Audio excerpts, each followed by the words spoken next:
Alors, pour continuer notre émission, nous allons prendre notre troisième invité qui n'est plus à présenter. Vous allez le découvrir.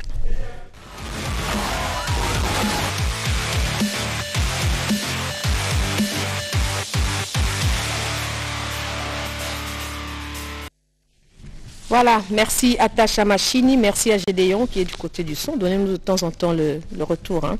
Alors, notre invité, j'avais dit, n'est plus à présenter parce que moi, je l'ai reçu plusieurs fois sur le plateau de notre Congo, le professeur Kouba de l'université canadienne et professionnel, c'est ça? L'université canadienne au Congo. Au Congo. Très bien. Professeur, bonjour. Bonjour. Julie est là, elle va co-animer avec moi. C'est la première fois qu'elle vous reçoit. Hein? Magnifique. Occasion de se connaître. Alors, quelle nouvelle, professeur Kouba? Ça fait quand même un bail. Ah oui, mais on est toujours là, Oui. comme homme de science, mais aussi, surtout comme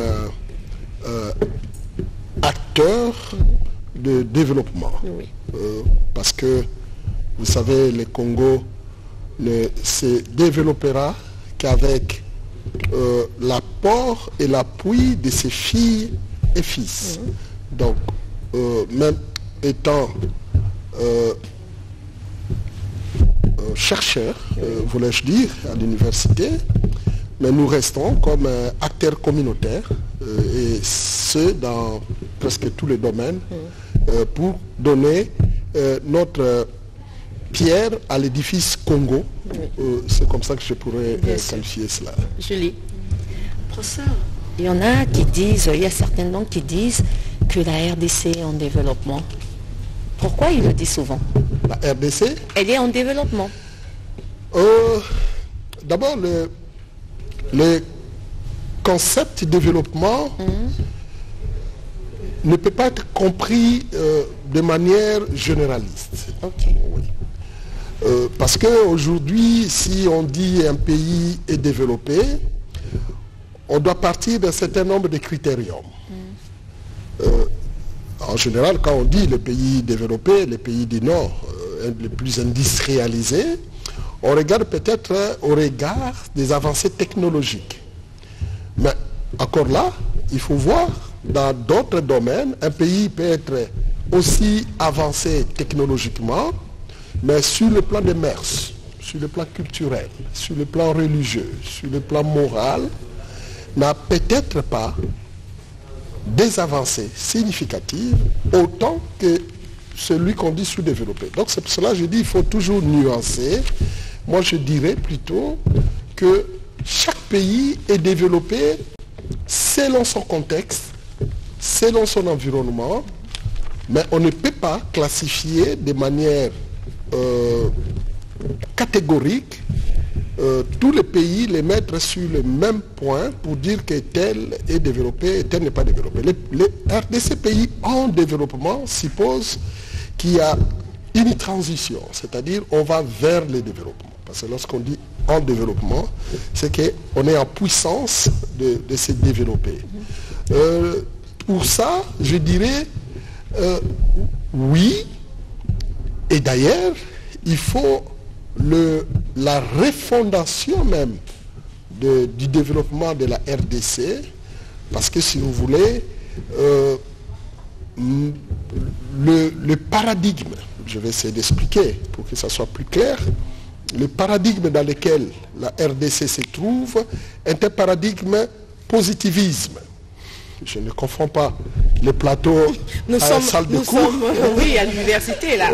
Oui, mais nous sommes plutôt, quand je dis un paradigme positivisme, veut tout simplement dire que la plupart disons, les systèmes qui est mis en place au Congo, c'est un système, un modèle pris d'ailleurs. Oui. Oui. Nous ne partons pas avec un paradigme dit constructivisme, c'est-à-dire où nous voulons définir le développement selon notre réalité, selon notre environnement, d'où la nécessité de la valorisation du leadership du développement adapté au Congo.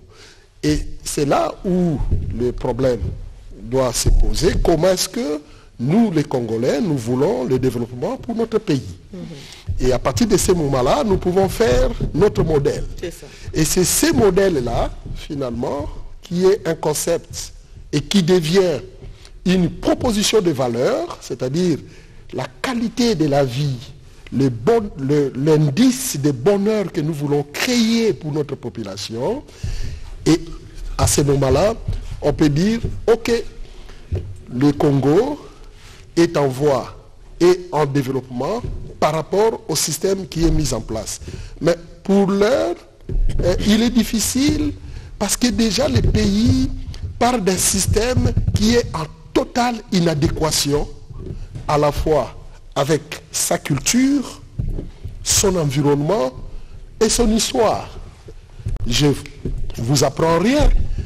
Nous sommes dans un même espace historique et géographique. Nous avons étudié tous dans la ville de Kinshasa ou au Congo. Où a-t-on appris la géographie, par exemple pour ceux qui sont à Kinshasa, la géographie de Ngiringiri, ou la géographie de Bumbo, ou la géographie de Kimbanteke.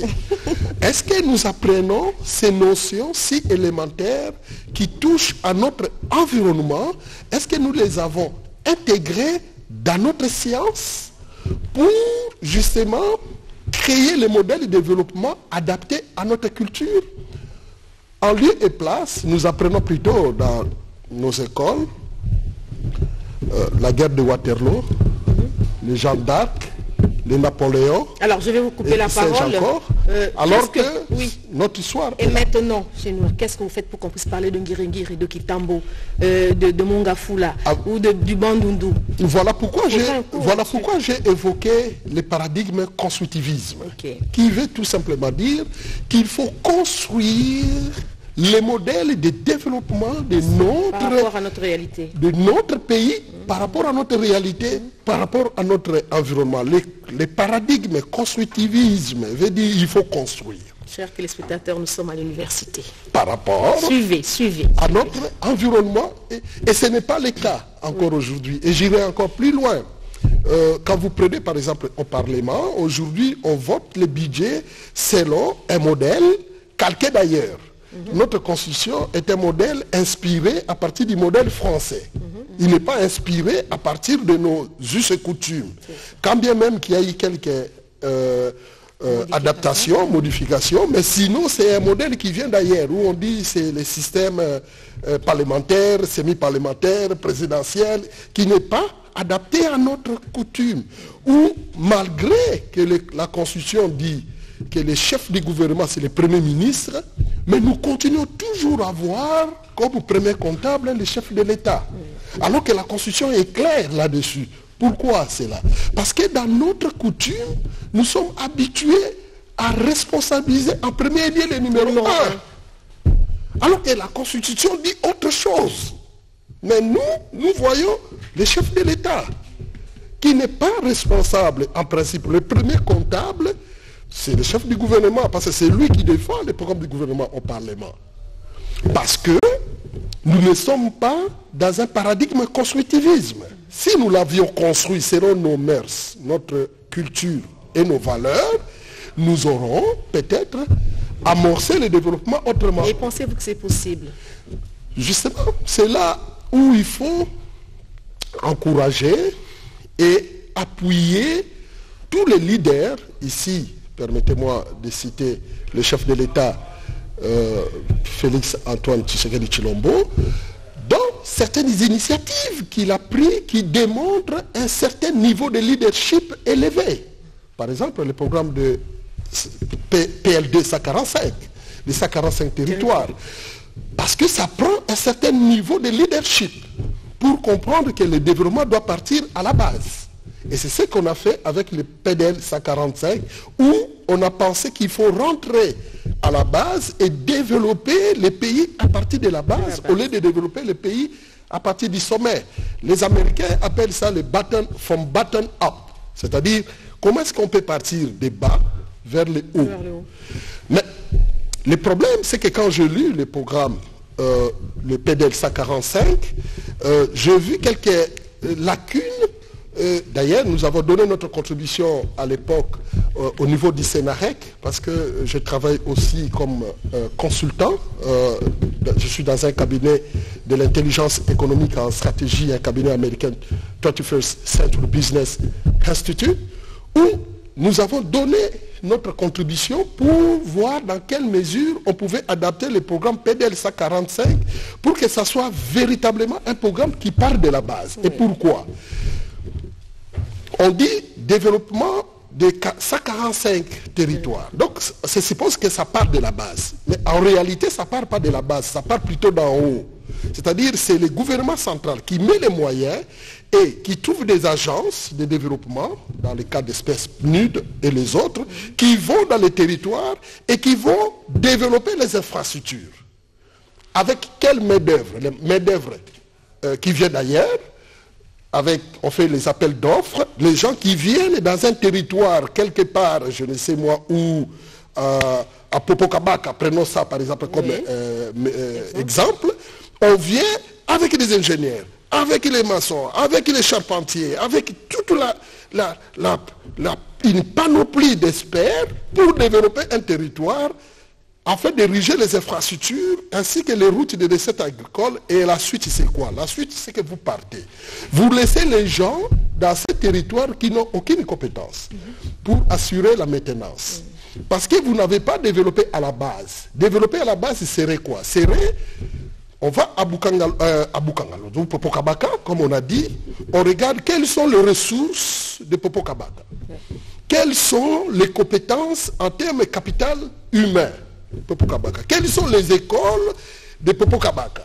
Comment pouvons-nous renforcer les capacités de populations locales pour que les populations locales, en exploitant les ressources locales, puissent développer les territoires? Et nous allons apporter le soutien nécessaire afin que la population locale puisse développer les capacitations, lesquelles capacitations vont atténuer tant soit peu la misère ou extirper le développement à partir des ressources internes. À ce moment-là, on parlerait véritablement du programme PL2, les 145 territoires, ce qui n'est pas le cas malheureusement. Ici, on vient d'en haut avec les budgets et puis on vient implanter des infrastructures.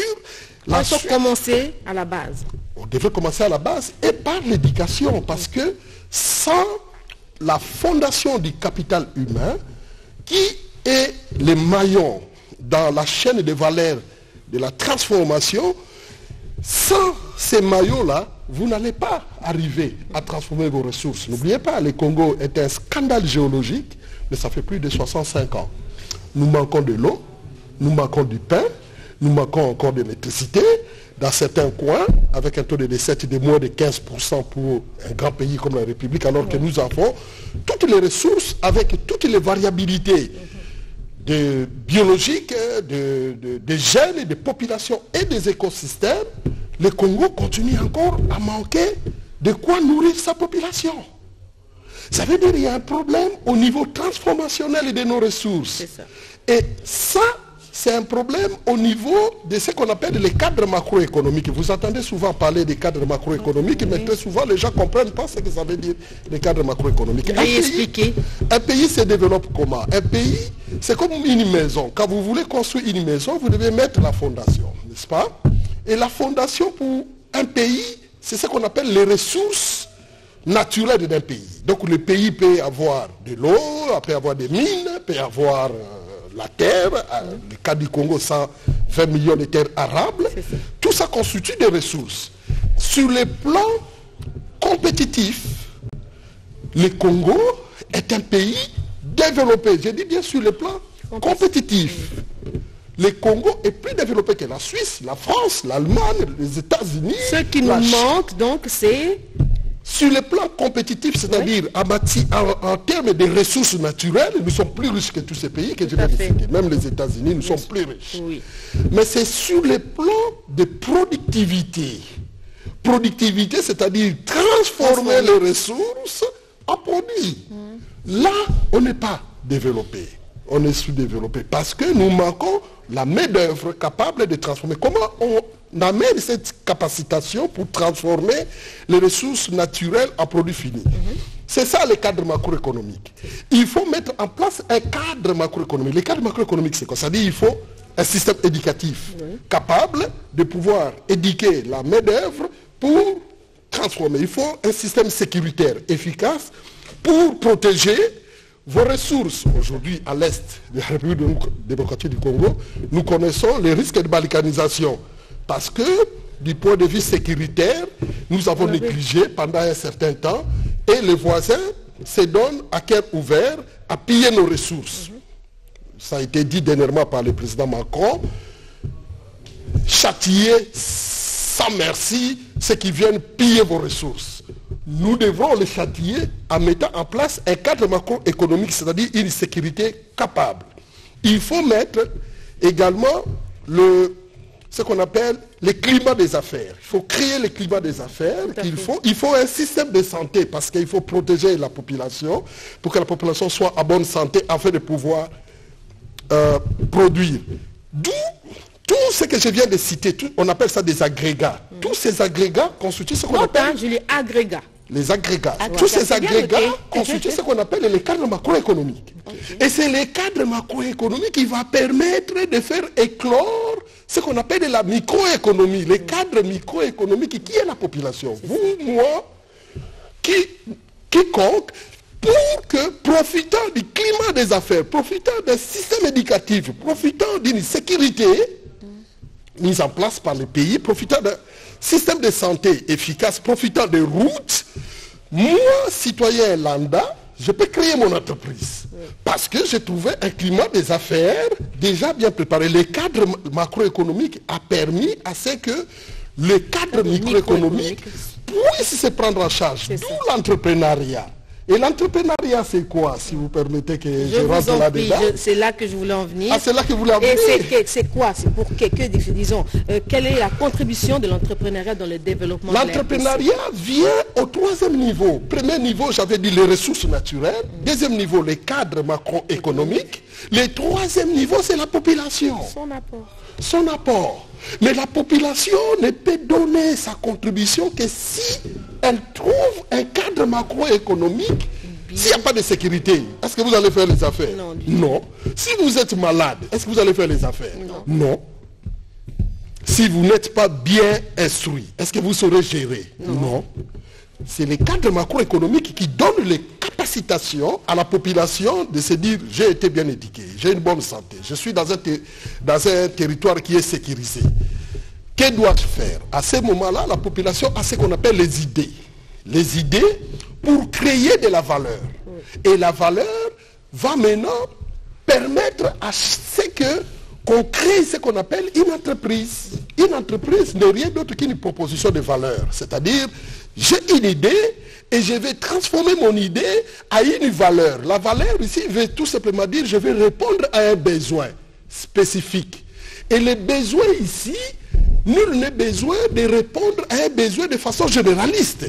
Si vous voulez être efficace en entrepreneuriat, quel que soit le domaine, vous devez choisir quelle est votre segmentation opératoire et quel besoin spécifique pour quel client vous voulez répondre.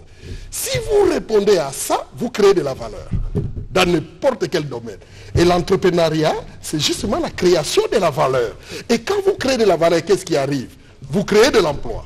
Quand vous créez de l'emploi, vous créez de la richesse. Quand vous créez de la richesse, vous créez le bonheur pour vous, pour votre famille, pour votre communauté. Pour toute la nation. Pour toute la nation. Oui. D'où le développement, c'est d'abord la contribution de la population, c'est aussi la contribution de l'État comme cadre macroéconomique, mais c'est aussi par rapport aux ressources naturelles que nous avons trouvées. Et pour ça, la RDC est scandaleusement gâtée par rapport aux ressources naturelles, comparé à un pays comme la Suisse qui n'a presque rien. Mais pourquoi la Suisse, sur le plan de productivité, dépasse la RDC? Parce que la Suisse a compris qu'ils n'ont pas les fondements naturels, alors ils ont développé le capital humain, c'est-à-dire l'école, l'intelligence et ainsi de suite. Ce sont ces capacitations qui font en sorte qu'ils ont la technologie pour créer la machine, pour aller trouver les diamants qui ne se trouvent pas chez eux, mais qui se trouvent à RDC, quelque part. Et quand ils vont amener cette machine-là, et ils vont gagner comme s'ils avaient les diamants, alors qu'ils n'ont pas de diamants. Ils viennent avec vous, ils vont signer des contrats lyonnais, où ils ont 60-80%, et vous avez 20%. Ce qui n'est pas normal. Sans ressources naturelles, ils exploitent vos ressources, ils tirent les bénéfices et ils vous laissent les miettes. Nous devons renverser cela. Pour renverser, nous devons développer ce qu'on appelle la valorisation des leadership de développement. Il faut développer les capacitations. Et pour ça, nous devons, nous, comme acteurs communautaires, je l'ai dit, donner notre appui au premier leader de notre pays, le chef de l'État, le président Félix Antoine Tshisekedi, pour que nous puissions lui apporter nos capacitations, nos idées. Nous sommes restés longtemps dans les laboratoires. Moi, ce qui me concerne, je suis professeur d'université. Je suis resté dans les laboratoires longtemps avec la craie. Oui. Mais j'ai dit non, il ne faut pas rester longtemps avec la craie. Il faut sortir, aller sur le terrain, parler aux hommes politiques pour leur dire comment est-ce que nous pouvons mettre en place les paradigmes, constructivisme, pour permettre justement au pays de s'éclore, de se développer et de créer le bonheur pour sa population. Oui. Professeur, votre narration a été très éloquente, claire et explicite, limpide comme de l'eau. Alors dites-nous, quel est l'avenir de l'entrepreneuriat et le développement en RDC?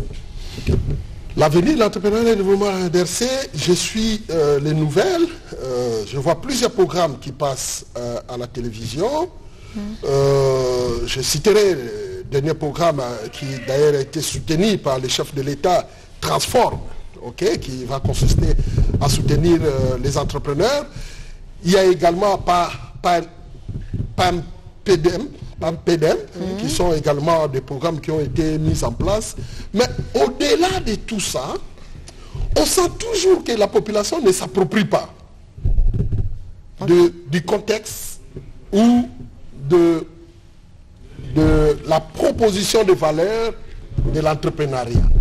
La population ne s'approprie toujours pas.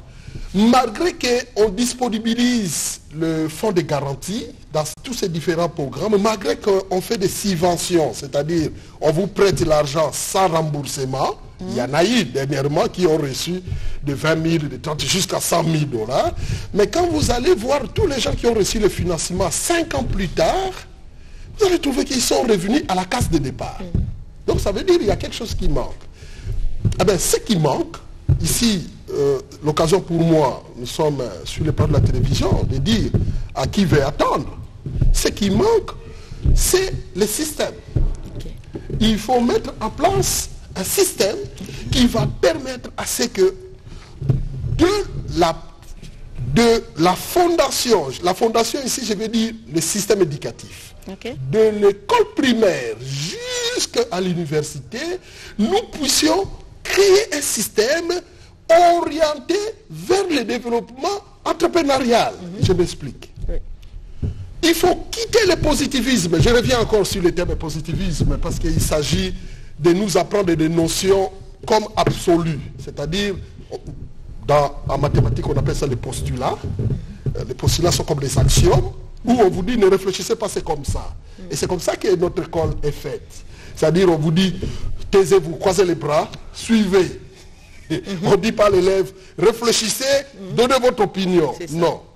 Notre système éducatif, il est fait comme ça. Taisez-vous, croisez les bras, suivez. Et celui qui répète ce que je viens de dire, il a réussi. Celui qui répète mal, il n'a pas réussi. Ça, c'est le positivisme et c'est l'absolu que nous devons quitter absolument. C'est pour cela que je dis notre problème, il est plutôt au niveau systémique.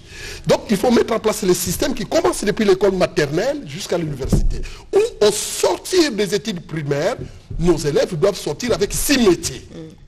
6 métiers par rapport à la transformation de notre environnement, par rapport à nos ressources. C'est ça. Pourquoi pas apprendre comment faire le limbondo à nos enfants. Comment est-ce que nos ancêtres ont appris à faire les limbondo. Si vous ne croyez pas que derrière les limbondo, il y a une science, il y a une intelligence, alors prenez les feuilles de paille, faites votre limbondo, mangez, si nous allons voir demain, vous serez encore en vie. Ça veut dire, ça veut tout simplement dire que nos cocos, nos ancêtres, avaient un savoir-faire. Tout à fait. Où est parti le savoir-faire de Mbisa Kokauka? Comment est-ce que nos cocos ont pu conserver sans congélateur le poisson et pendant des années et des années? Pourquoi n'étudions-nous pas cela dans nos écoles? Pourquoi n'étudions-nous pas les vertus de toutes nos plantes, les malumba, les bicheku-cheku, tout ce que vous voulez, les matembele? Pourquoi n'étudions-nous pas dans nos écoles? Apprenons à nos enfants à apprivoiser leur environnement, les limbondo, les pondous, les matembele, les fumbois. Comment est-ce que nos ancêtres ont fait cette chimie? Ah oui, j'appuie. Comment est-ce qu'ils ont fait cette chimie pour que vous et moi, nous soyons en vie jusqu'aujourd'hui? Sinon, je mets quiconque à défi, tout homme de science. Prenez les plantes que nos cocos ne nous ont pas montrées, nous ont pas léguées, préparez et mangez. Si demain vous serez encore en vie. Pourquoi avons-nous délaissé cela? Ça doit commencer par là. À partir du moment où on va réfléchir comme ça, nous sommes dans le constructivisme. Donc, à ce moment-là, le développement va partir de nos réalités. Et là, nous aurons des savants en Limbondo, en Mosaka. En quoi encore? Et en bicarbonate, il y a l'ICAS, il y a Posama Kemba. Voilà, le bicarbonate de pharmacie, là. Il y a Posama Kemba, voilà. Quand l'enfant sort 6e année primaire, certificat, avec 6 métiers, comment faire la chikwanga, comment faire le bicarbonate avec le posama kemba, comment faire le limbondo, comment faire le liboke, comment faire le kwanga, c'est l'entrepreneuriat. Tout ce qu'il va faire, à qui je vais destiner le limbondo, comment je fais conserver le limbondo dans une boîte, ça il peut apprendre au secondaire et l'exporter. Et nous deviendrons un pays développé à partir de la transformation de nos ressources. En lieu et place, nous on nous apprend la guerre de Waterloo, on nous apprend Livingstone, on nous apprend je ne sais qui.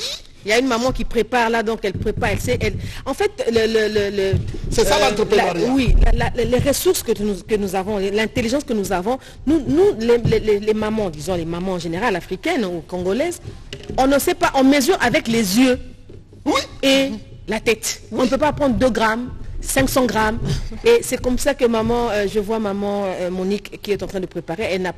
Dans nos émissions culinaires, on ne parle pas de 2 grammes, de 5 grammes. Nous, c'est avec les yeux et la tête qu'on prépare. Et quand on fait, ça ce sont des ressources. Hein. Nous avons de la carotte ici dans nos champs, nous avons les aubergines, les choux. C'est tout à fait normal. Mais c'est question d'apprendre à cet enfant-là, comme on venait de dire, depuis la base, comment cultiver,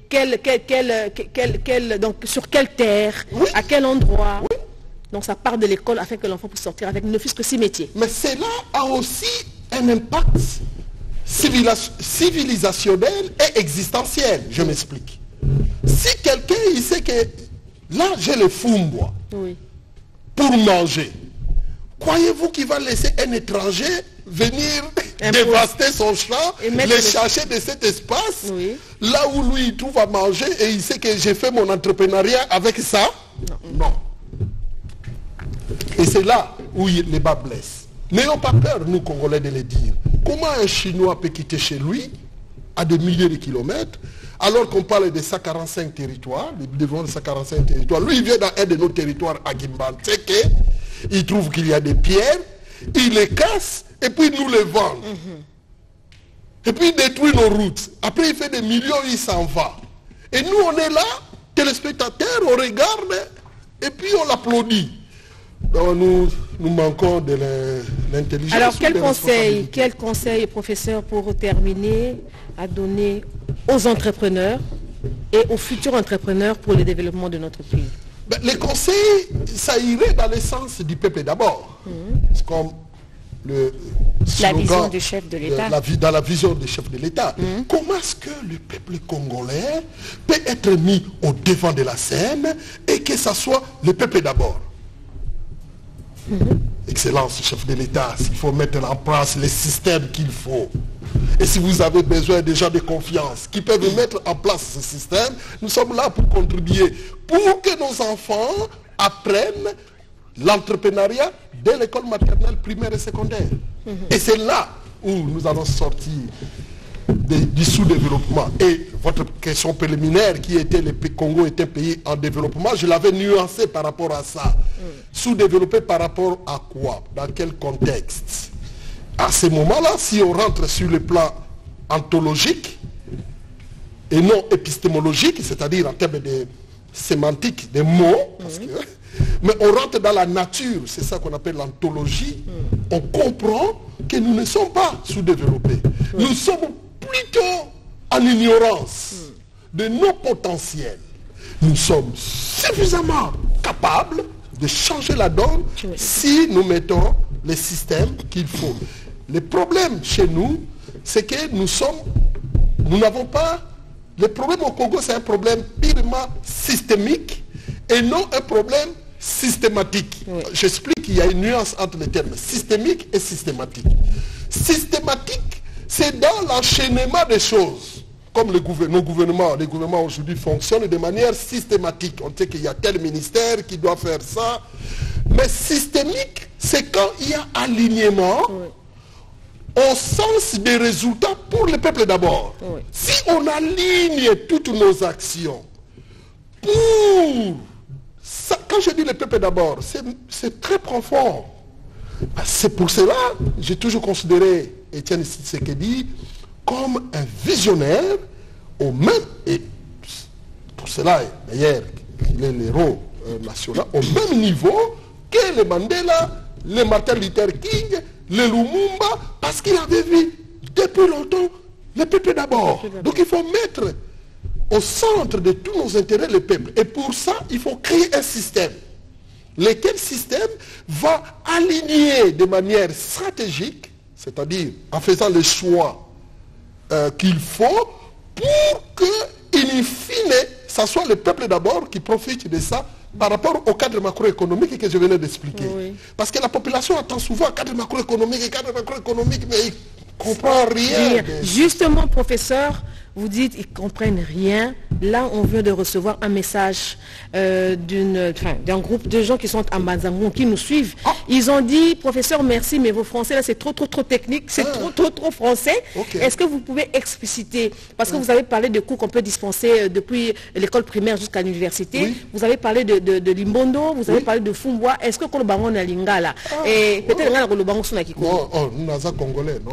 Fier de l'être. Balobi, Limbondo, expliquez bango. Donc ça, la peut transformer. Donc, nini, voilà. Alors, écoutez-moi, peuple congolais, et en même temps, ils ont occasion pour Nanga, il y a un décideur, il y a Mboka, pourquoi Mboka Nabiso est sous-développé? Mboka Nabiso est sous-développé parce que tu as un système où il va imposer Biso. Tu as un système moko na éducation na biso ba un système éducationnel et il y a une méthode moko ba un système éducatif où ils ont aidé biso to maîtriser ba ressources à mboka na biso. Développement à mboka et kendaka d'abord na ba ressources naturelles au bozanango. Ensuite, na deuxième niveau, développement à mboka, ils ont dépendre na cadre nini ba kondi ba kotia pour permettre population à troisième degré à profiter de la ressources aux ESANAC. Na deuxième niveau, et c'est mboka, à un système moko éducationnel, c'est-à-dire à un malade, à la sécurité, à un soin de santé, à un cadre moko ya ba faire, à améliorer ba faire, ba pesa ba crédit, na ba congolais, ainsi de suite.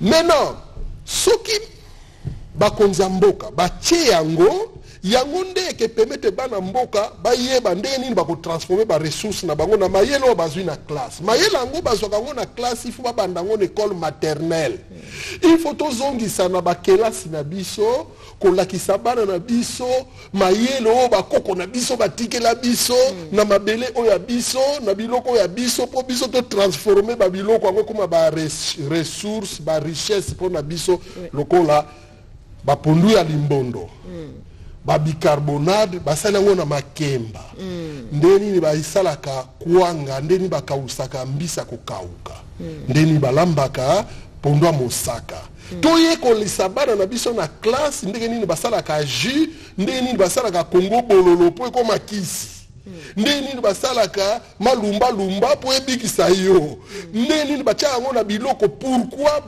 ba makasi nango eza nini po ke bana mboka bayekola yango na école maternelle baloba batebelo tozolia na limbondo oyo totangaki yango na classe mais biso no totangisa bana na biso biloko oya mboka na biso totangisa bango ba guerre ya Waterloo ba fleuve ya Meuse ba César ba Livingstone ba koko moko toyebi tina te tozape na posa na bango te tozana posa ba koko na biso tozana posa ba koko na biso batangisa biso ba koko na biso ba oyo bazalaka ba guerrier biloko nini basala ya minene to kanga ngo na mutu pe toyeba tina nini koko asalaka limbondo yango nde ke sala ke tango peuple abimi na classe azui certificat ya primaire bana lelo bayebolamba biloko te ayebi biloko wana bayebolamba te ayebi ndenge nini bakoko na biso bakosangisa yango bana le bakokende na université bamisusu bakoloba totyango na manzanza nde tomonaka basardine ani biso totinda limbondo na biso na kati ya sardine ya boîte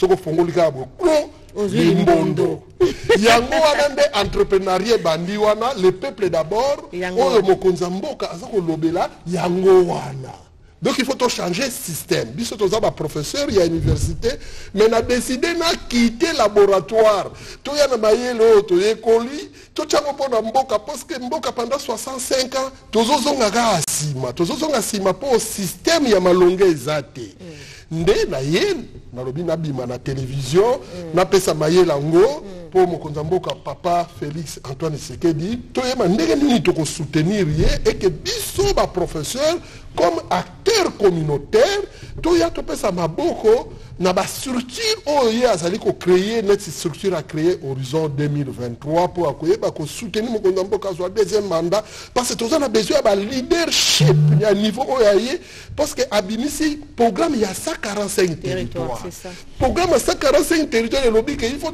se développer na source donc c'est un programme malade quand ngai na yoki yango na lobi na longo na laboratoire na bimi na libanda pour na soutenir mokonza mboka po musala wana kende bien mais na moni ke basali yango bien te bango bazwi nde bambongo ba créer ba agence ba ye lokola ba avion lokola ba hélicoptère ba kiti na bamboka wana na ba territoire pour ba développer yango te pour sala bongo te boyoka biso bosala bongo te bosala boye bokende na bamboka wana botala ba ressources nini baza nango so basalaka mbisa kokauka bolobi abili kosala mbisa kokauka oyo basalaka limbondo abili kosala limbondo oyo bana mabanga na mboka na bango po ba créer nzela basala mabanga na mboka na bino bon ndeni tokozwa mabanga oyo na limbondo oyo tosala ba classe po bo améliorer yango po limbondo na mabango epesa bino mbongo bozozanga nini if olie to ya to tongela bango ba bâtiment après les to okende ba yebina bango tina osala la bâtiment ngo ezate il faut bana mboka bokende totala biloko nini ba nango to créer ba classe kaka par rapport ya état donc ça veut dire éducation il faut dépendre na province Kinshasa ça na programme na ye ya éducation ba Congo ça na programme na ye okatanga asa na programme na ye po bana wana babona bakuivre na soloni na pasteur moko auti na Katanga na okatanga alobi bana na ye nan ko bamona bango malakiti te na bamona kuivre te ngabi biso tokasa bino na bosakana na ngolo wana bakaya sabite to mona ngo te même na classe to mona ngo te ça veut dire bazotangisa biso te bilo na biso bazobombela biso mayele comme babombe biso mayele pour tout se développer ça li passe le peuple d'abord et que marché ndenge mokonza mboka président chef de l'état Félix Antoine Tshisekedi alingi vision ya papa Tshisekedi et ezkota na mboka et que yaka kasoki totie système en place. Merci professeur. Nabandi bandi kuna biso ya mbanzango na bandi ko bango surtout na ba province bayoki. Et en tout cas, vous nous laissez dans la soif de ce sujet et je pense que vous pouvez nous revenir à tout moment parce que c'est tellement sujet vaste à tout moment pour que l'on puisse développer. Et pour vous permettre de sortir, vous donnez votre numéro de téléphone parce que baninga ba pesi message, donnez tous un numéro à professeur. Très bien. Nazali, professeur, docteur Dan Kuba, spécialiste en management de qualité et recteur de l'Université canadienne au Congo. Téléphone Nangaï Ezali 243 81 99 39 518. Je répète encore 243 81 99 39 518 et zappé na WhatsApp. Donc oya linga komelangai, je préfère mi wadba komelangai na WhatsApp, toi tinda message ke kobenga parce que naza na ba activité makambo ebele comme professeur recteur et puis comme interfédéral. Il y a plateforme Oyo Mokonzamboka a créé Horizon 2023. Naza na ba charge ebele. Merci professeur. En tout cas, merci beaucoup d'être